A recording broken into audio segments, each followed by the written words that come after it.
노년에 더 행복해지는 사람들, 공통적으로 이것부터 줄입니다.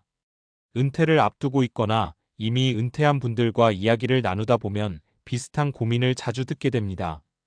돈이 제일 걱정이죠. 건강이 제일 중요하죠.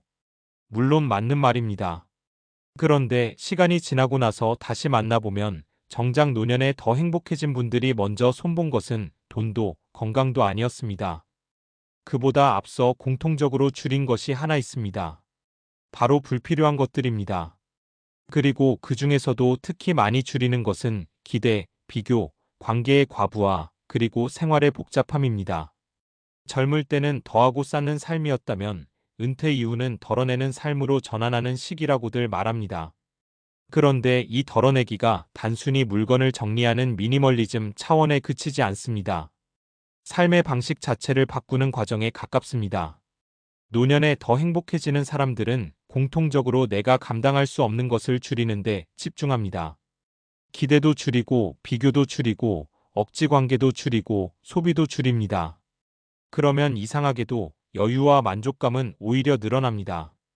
은퇴 준비를 할 때 우리는 주로 재무 설계부터 떠올립니다. 하지만 실제로 은퇴 후 삶의 만족도를 좌우하는 것은 숫자만이 아닙니다. 생활의 구조와 마음의 태도가 훨씬 큰 영향을 미칩니다. 노년에 행복해지는 사람들의 공통점은 얼마나 가지고 있느냐보다 얼마나 덜어냈느냐에 있습니다. 먼저 기대를 줄이는 것입니다. 젊을 때는 미래에 대한 기대가 원동력이 됩니다. 하지만 은퇴 이후에도 계속해서 큰 기대를 붙들고 있으면 실망이 더 커집니다. 자녀가 내 뜻대로 살기를 기대하고 주변에서 나를 계속 인정해주기를 기대하고 예전과 같은 생활 수준을 유지하기를 기대하면 마음이 지칩니다. 반대로 기대를 조금 낮추면 작은 일에도 만족감이 생깁니다. 이 정도면 괜찮다라는 마음이 생기는 순간 삶의 피로가 확 줄어듭니다. 둘째, 비교를 줄이는 것입니다. 은퇴 후에도 사람들은 계속 비교합니다. 누구는 연금이 많고, 누구는 건물이 있고, 누구는 자녀가 잘 풀렸고. 그런데 비교는 끝이 없습니다. 노년에 더 행복한 분들을 보면 비교 자체를 거의 하지 않습니다. 대신 내 생활이 안정적이면 됐다라는 기준을 세웁니다. 이 기준이 생기면 남의 삶이 크게 신경 쓰이지 않습니다. 셋째, 관계의 과부하를 줄이는 것입니다. 젊을 때는 관계가 자산입니다. 하지만 노년에는 관계도 정리가 필요합니다. 억지로 유지하는 모임, 스트레스를 주는 인간관계, 의무감으로 만나는 자리들을 줄이면 삶이 훨씬 가벼워집니다. 대신 소수의 편안한 사람들과 깊이 있는 관계를 유지하는 것이 만족도를 높입니다. 넷째, 생활의 복잡함을 줄이는 것입니다. 집이 너무 크거나 관리할 것이 많거나 지출 구조가 복잡하면 은퇴 후 부담이 됩니다. 노년에 행복한 분들은 생활을 단순하게 만듭니다. 관리하기 쉬운 집, 이해하기 쉬운 재정 구조, 반복 가능한 일상. 단순함은 안정감을 줍니다. 이런 변화가 실제로 어떤 차이를 만드는지 사례로 이야기해 보겠습니다. 사례 1. 기대를 줄이고 마음이 편해진 경우.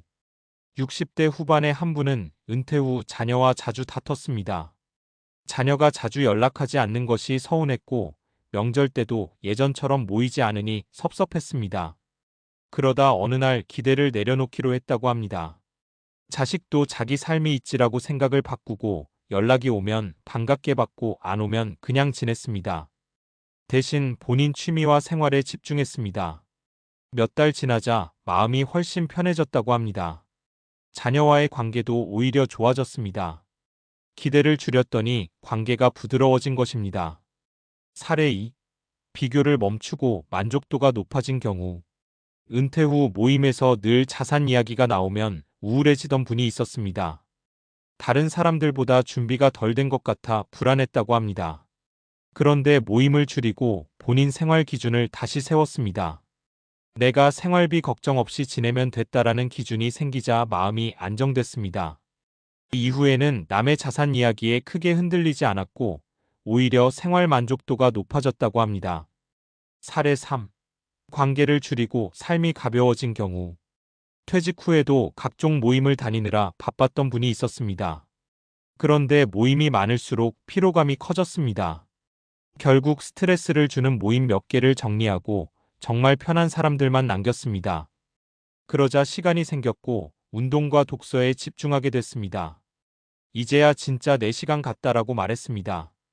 관계를 줄였을 뿐인데 삶의 밀도가 달라졌다고 합니다. 이 세 사례에서 공통적으로 보이는 것은 줄였더니 삶이 좋아졌다는 점입니다.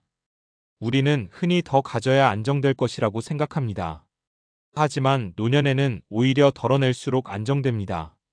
책임도 비교도 기대도 줄이면 마음이 가벼워집니다. 그리고 가벼워진 마음이 결국 행복을 만듭니다. 은퇴 준비는 단순히 돈을 모으는 과정이 아닙니다. 어떻게 살 것인가를 정리하는 과정입니다. 무엇을 더할지 고민하기보다 무엇을 줄일지 먼저 생각해보면 좋겠습니다. 과한 소비를 줄이고, 과한 기대를 줄이고, 과한 관계를 줄이고, 과한 비교를 줄이는 것. 이 네 가지만 줄여도 은퇴 후 삶의 체감 행복은 크게 달라집니다. 노년에 더 행복해지는 사람들은 특별한 비결이 있는 것이 아닙니다.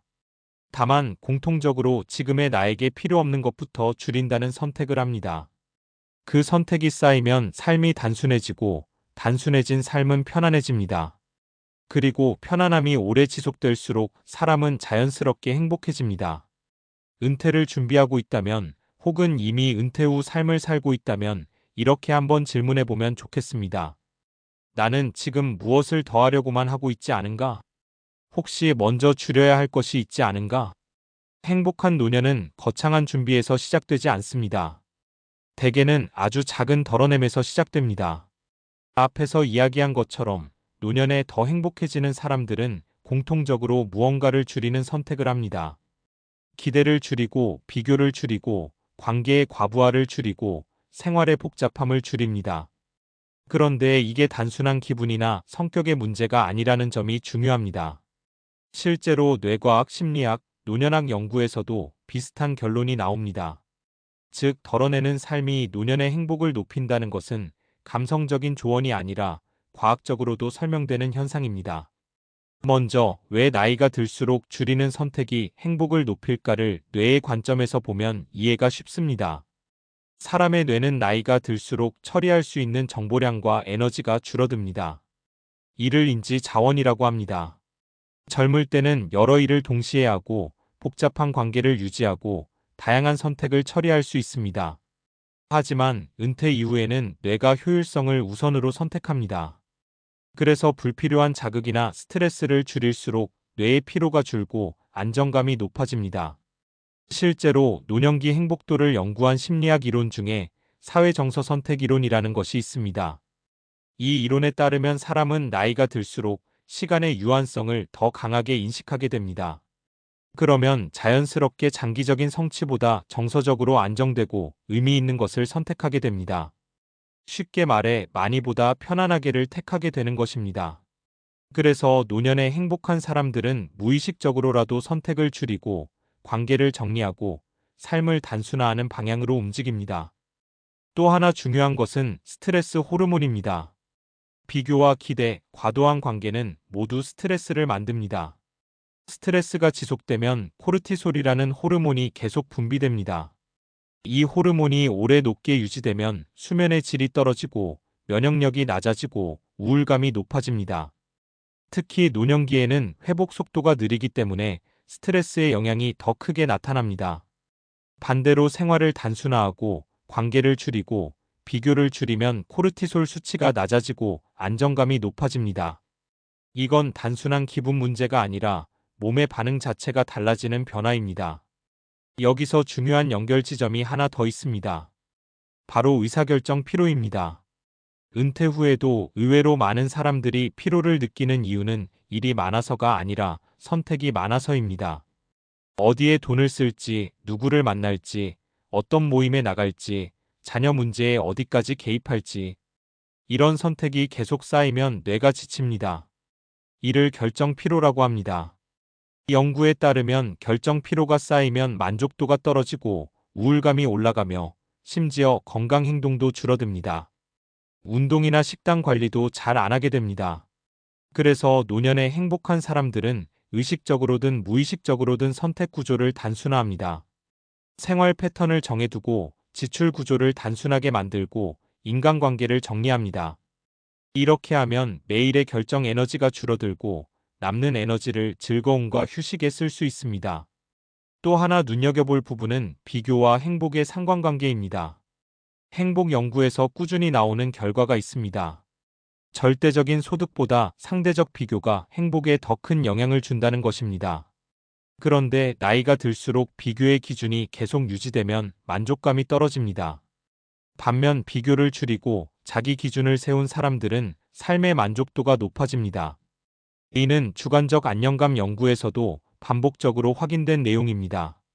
특히 노년기에는 외부 성취보다 일상의 안정감과 정서적 평온이 행복에 더 큰 영향을 줍니다. 그렇다면 은퇴 준비나 은퇴 후 삶에서 실제로 무엇을 줄이는 것이 효과적일까요? 정리해보면 크게 4가지입니다. 첫째, 고정비와 생활 규모를 줄이는 것입니다. 재정 전문가들이 은퇴 준비에서 강조하는 것 중 하나가 바로 지출 구조 단순화입니다. 소득이 줄어드는 시기에 고정비가 많으면 불안이 커집니다. 반대로 생활 규모를 조금만 줄여도 심리적 안정감이 크게 올라갑니다. 안정감은 행복의 핵심 요소입니다. 둘째, 정보 과부하를 줄이는 것입니다. 뉴스, 재테크 정보, 건강 정보 등 너무 많은 정보를 계속 접하면 불안이 커집니다. 특히 은퇴 후에는 미래에 대한 불확실성이 더 크게 느껴지기 때문에 정보 과부하가 스트레스로 이어집니다. 필요한 정보만 선별해서 보는 습관이 중요합니다. 셋째, 의무적 관계를 줄이는 것입니다. 사회적 연결은 중요하지만 모든 관계가 유지되어야 하는 것은 아닙니다. 정서적으로 편안한 관계 몇 개가 많은 관계보다 행복도에 더 긍정적인 영향을 줍니다. 실제로 노년기 연구에서는 관계의 수보다 질이 행복을 더 크게 좌우합니다. 넷째, 완벽주의를 줄이는 것입니다. 은퇴 후에도 여전히 잘 살아야 한다는 압박을 느끼는 분들이 많습니다. 하지만 완벽하게 준비된 노년은 없습니다. 완벽주의를 내려놓고 이 정도면 괜찮다라는 기준을 세우면 만족도가 높아집니다. 결국 노년에 더 행복해지는 사람들의 핵심 전략은 하나로 정리됩니다. 삶의 에너지 사용처를 줄이고 중요한 것에 집중한다는 것입니다. 뇌의 에너지는 한정되어 있고 시간도 한정되어 있습니다.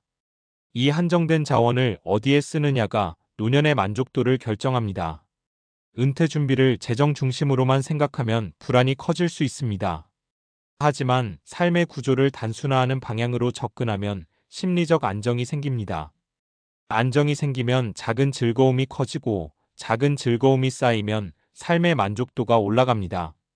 그래서 노년에 행복한 사람들은 특별한 비밀을 가진 것이 아닙니다. 다만 공통적으로 이렇게 말합니다.